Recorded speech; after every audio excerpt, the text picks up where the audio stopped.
They're the spunky women of the Smokies!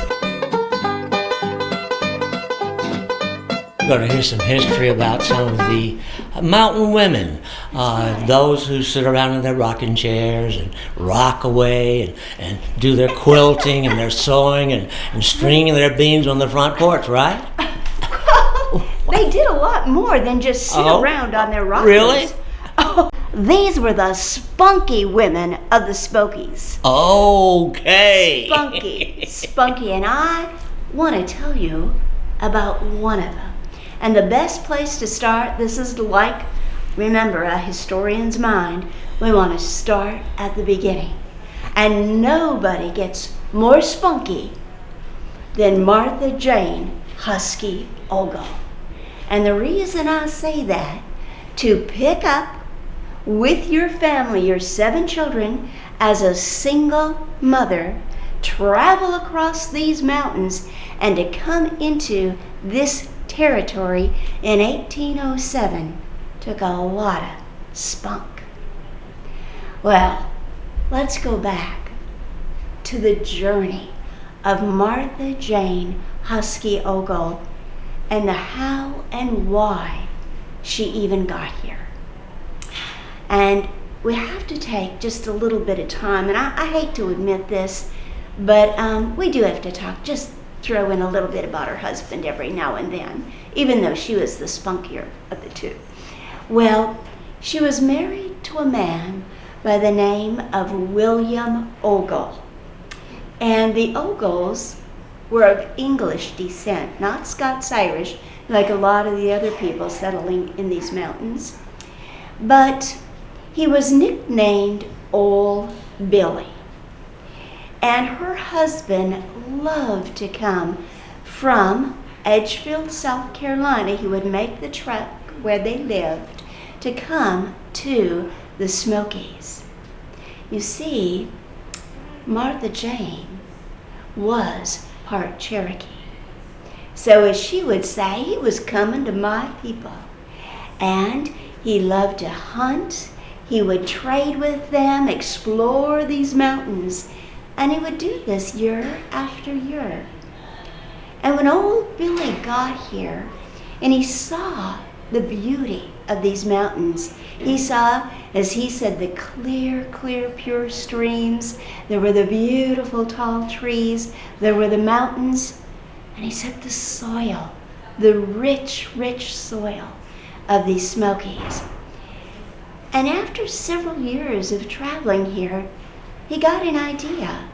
He said, I need to move Martha Jane and the young'uns to these mountains. Now, Martha Jane, had she traveled with him the first time, I would venture to say they'd have got here a lot sooner. But you know, sometimes, Lou, it takes men a while to figure these things out. But so, on old Billy's very last venture to the Smokies, he has already the vision in his mind to move his family here. So before he leaves, he picks out a tract of land that he's going to bring them back to when they settle here. And so he finds a spring where they'd have a natural water source, and he has that located in the area that is where Aeromont, the Arts and Crafts School, sits today.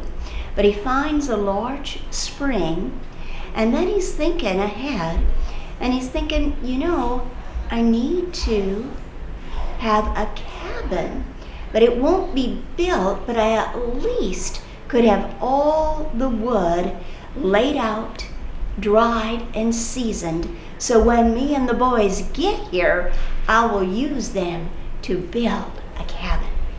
So he cuts down some chestnut trees, he hand hews them, notches them, and lays them out, and he said, this is exactly where I'm bringing Martha Jane and the young'uns back. Well, that was his dream. But when he got back home to Edgefield, South Carolina, something very bad was happening. It was called malaria, a very big problem in the coastal areas of the Carolinas, especially in the summer months, of course.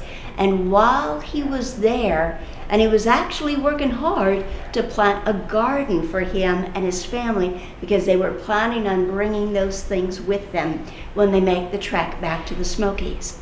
So, unfortunately, for Mother Jane and the family, old Billy comes down with malaria, and he himself never makes it to what he called the land of paradise.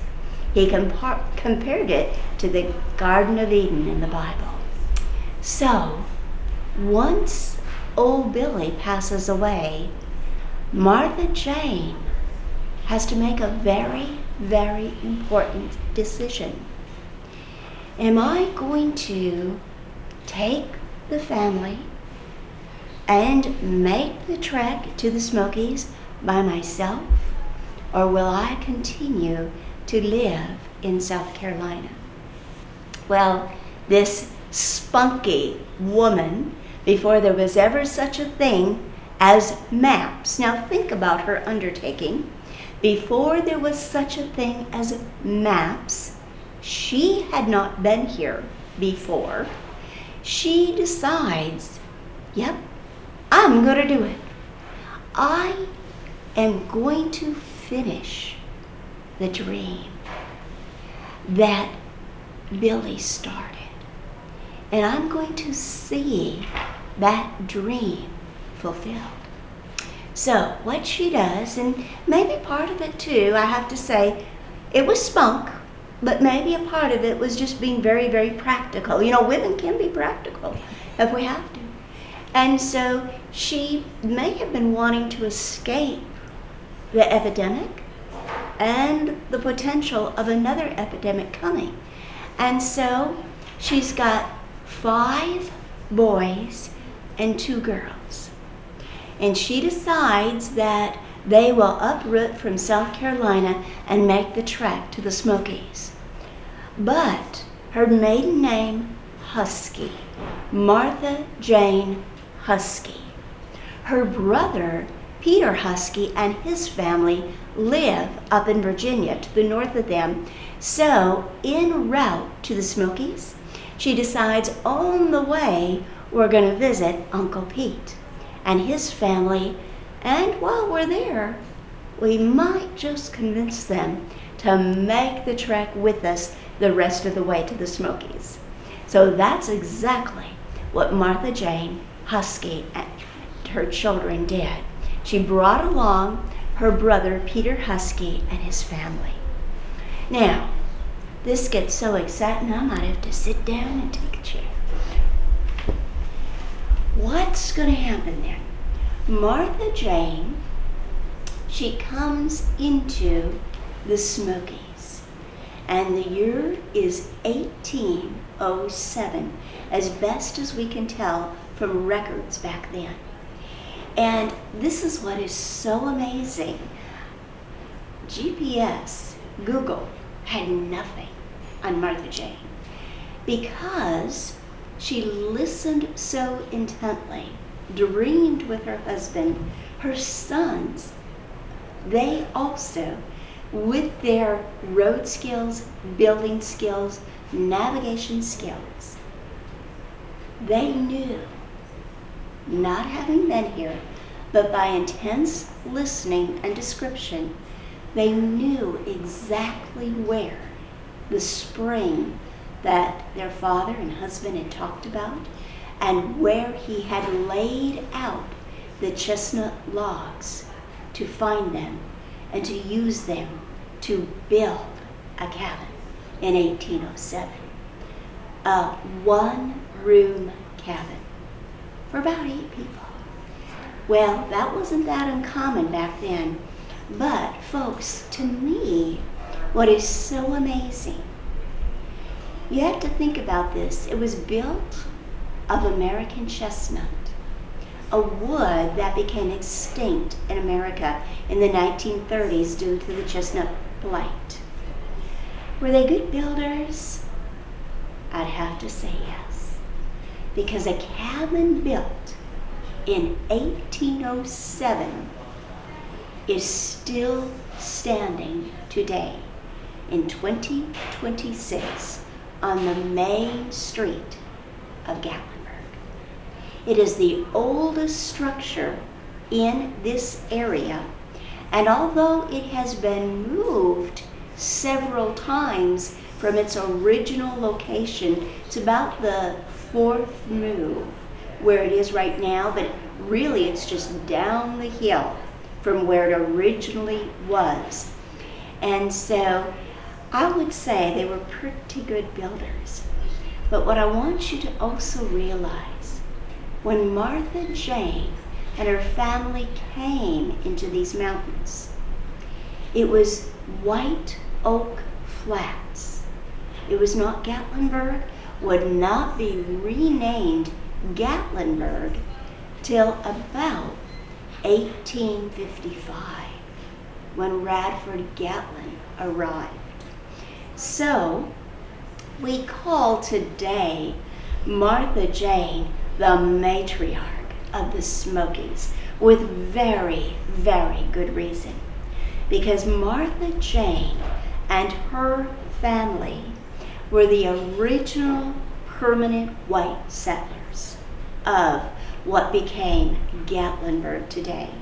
And not only can you go inside many, many days in the summer months, in the fall, go inside that one-room cabin and see some of the old-timey artifacts from that period. Not only that, you can also, if you're interested in the Ogle family, you can head up the hillside of what is today the village.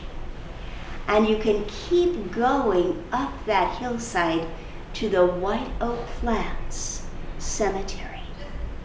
And there you will see the grave of Martha Jane Huskey Ogle, the matriarch of the Smokies. And it is on the hillside, and you can see all over town. And I like to think of it this way, Lou, that, you know, with the location she's got up on the hillside, I think there are a lot of days Martha Jane is keeping her eye on Gatlinburg and what's happening. And she'd probably be pretty proud to know that in 2026, yep, it's still her family, the original Ogle family, that's owning 2/3 of the land that this town, now called Gatlinburg, sits on. And she'd be pretty proud to know that there's a lot of streets, a lot of buildings, a lot of businesses with the Ogle name. And she'd be proud to remember that, as Granddaddy Ogle said, don't ever sell this land. Lease it. Lease it, because someday it will be invaluable. They were true visionaries. But what I also want to tell you in another way that Martha Jane was the true matriarch of the Smokies.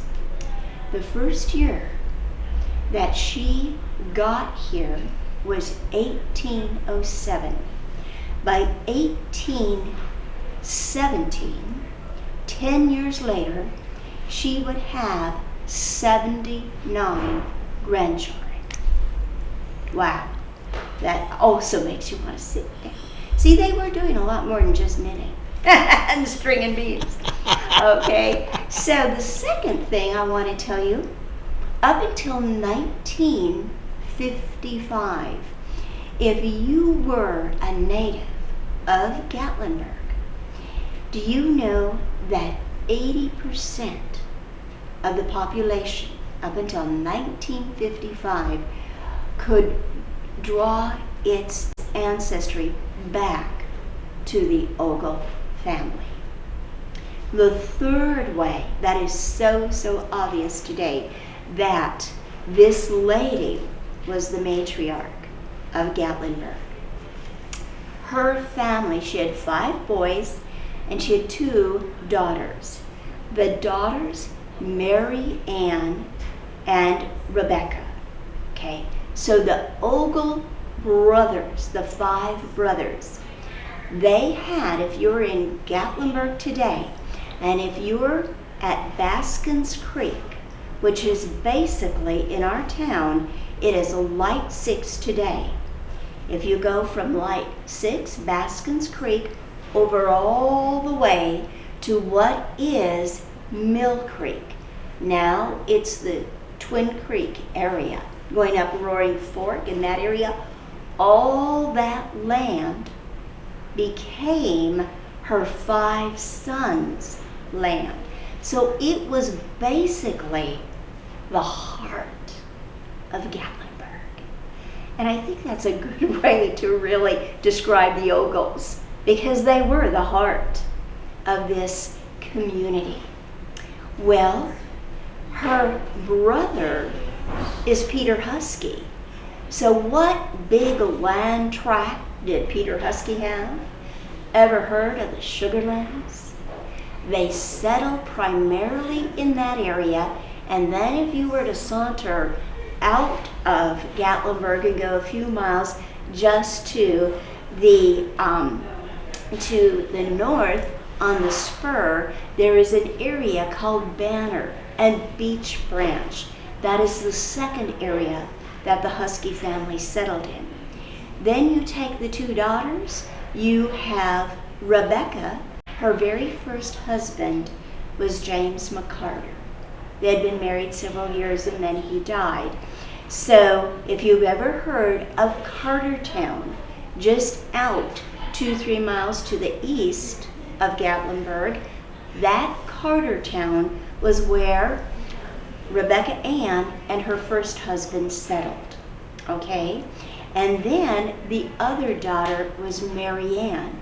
Mary Ann married a Whaley, and their area was today what we call Big Greenbrier. So all around, these mountains just literally speak in terms of their geography of the settlements of the Ogle family. So they had a great impact in many ways. And in terms of the families who live here today, those that started churches, started schools, started stores, it was her great-grandson. No, so he started our very first store. And again, what was White Oak Flats. So the Ogles still have a very strong presence in this area today. Thanks to Martha Jane being a spunky lady and deciding to take that risk. I thought I would ask about Billy's part when he came here, and the fact that Martha Jane had some Cherokee blood in her.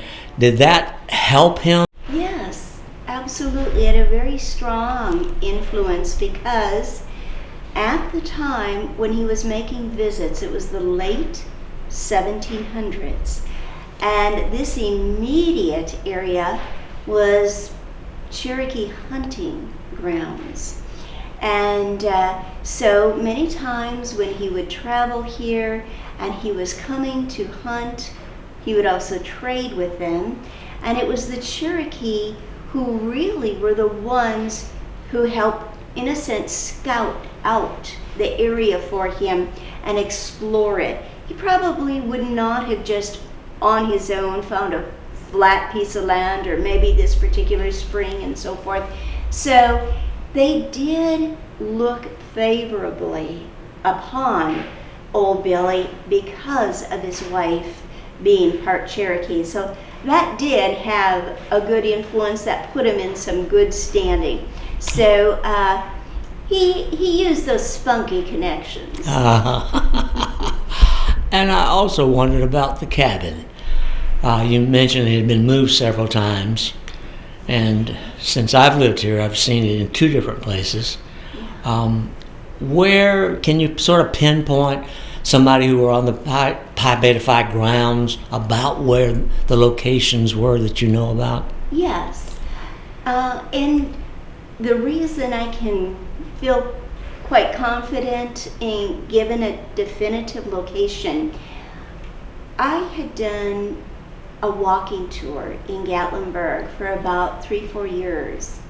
And when I was doing the research for that walking tour, because I was going from place to place, and I wanted to find as close as I could the original location of the cabin. And so luckily I was able to connect with some of the older Pi Beta Phi teachers and those who are at Aramont today. And if you were to walk where the campus of Aramont is today, and the best way I can say this because public access to the 70 acres that are there today, and the main gallery there, if you were to go up from that, there's a small incline, and here is the administration building, here is the woodworking studio. Continue going just a little up from there. Is that to the left or to the right of the main? It's to the left, to the main okay. building, and there's a curve, okay? And you will see some beautiful stonework. Today it's called Conversation Circle, and it's honoring the Huffs and the Mountain View Hotel, but it was part of what was called Conversation Circle. And right in that area is where the spring was that Billy Ogle found, and there was also in his records, he kept very, very good oral records, is talking about it to his family, and then I believe the sons had some written, just almost in the form of directions that were handwritten. There was also, he told them, a very, very large birch tree that he would find right next to the spring, plus laid out chestnut logs. And so today it is marked in an area, Conversation Circle. But this is where the original log cabin was built. And what's going to happen, it is going to actually be used by the descendants of Martha Jane. Her very last descendants to live in it was Andrew Ogle, okay? And at that point, Andrew and his wife stopped living in the log cabin and built themselves a white frame house that they would live in until 1922, same location. That cabin, or not cabin, but white frame home, would then become the health center for Phyllis Higginbotham, the nurse of the Pi Beta Phi. So, originally by Conversation Circle, and then it's going to be relocated down to the intersection of what is Baskins Creek at what is Baskins Creek Road, at light number 6 in Gatlinburg, and the Parkway. It's going to stay there for many, many years. And while I was doing my walking tour, this is in the late 1990s, early 2000s, that's the location of where it was, right next to the Pi Beta Phi Aerocraft store.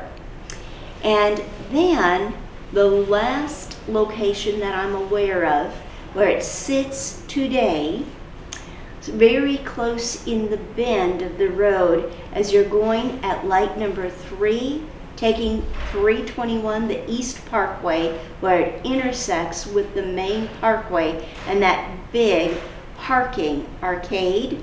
That is where the Martha Jane Huskey Ogle Cabin is sitting today.